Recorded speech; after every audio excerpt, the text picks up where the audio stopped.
All right, the stream is on. What's up? How's it going, everybody? So I just want to talk about this.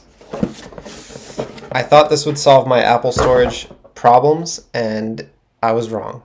So if you're like me and you have a big iPhone storage, iPhone Photos library, and you have an iCloud photo library and all that stuff, and you deal with a lot of photos, then you better watch this because, yeah, this is where I'm going to talk about my experience because I really don't find people talking about the specific set of problems that I've been facing with Apple Photos. So in the past 24 or 48 hours, I realized, okay, I have 1 terabyte on this phone. I got to get those photos off of here because I need to create new stuff, right? So I said, okay, do I need a network attached storage device? No, not necessarily. That didn't really work. So I said, okay, external hard drive. How would that work out? Okay, so I have an external hard drive. I have a few external hard drives, just the really small ones, like small in size, hard disk drives. Those aren't the best option either for Apple Photos. Like really, realistically, just hardly even works. Especially if you have a gigantic photo library on your phone, you can get some of them off, and really it's just, it doesn't work out. So then I said, okay, let's get this 4 terabyte drive. Problem is, it's still an external hard disk drive. So that's not a really good solution either. But I did link this in the description.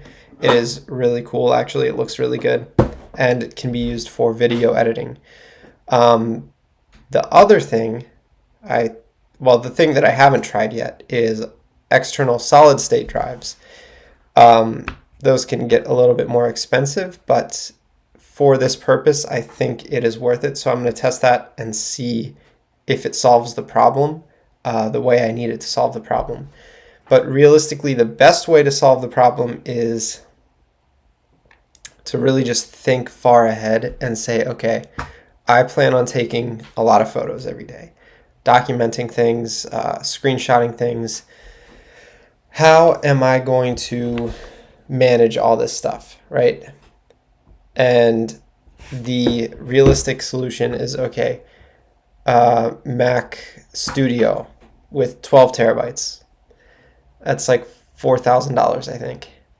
Honestly, that is a really great idea. It sounds expensive up front, but the real key is that you have all of your photo library on the device that you're using, meaning it's constantly optimizing. That's the other key issue, is the photos library that Apple created. It really wants to optimize things. So the reason that's not good on a hard disk drive, from my understanding, is it's constantly spinning, so it needs to write and read and write and read and write and read.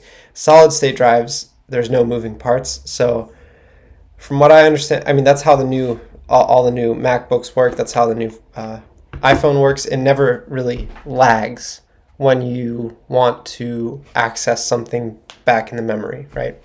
So yeah, so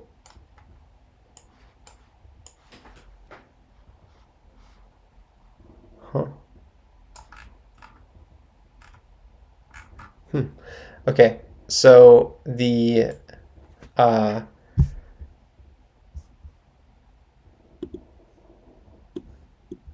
was I saying? Okay, so the solution to the problem then is to use solid state drive, because that enables you to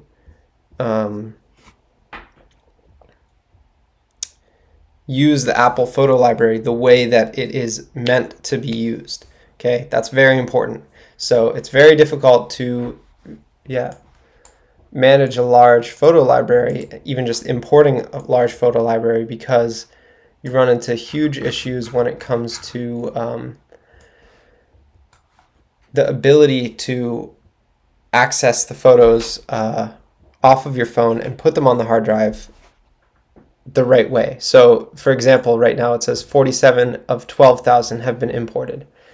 And usually what happens is it might get stuck somewhere. It's definitely not going to do the whole 12,000. And if it does, that's a miracle. I hope it does.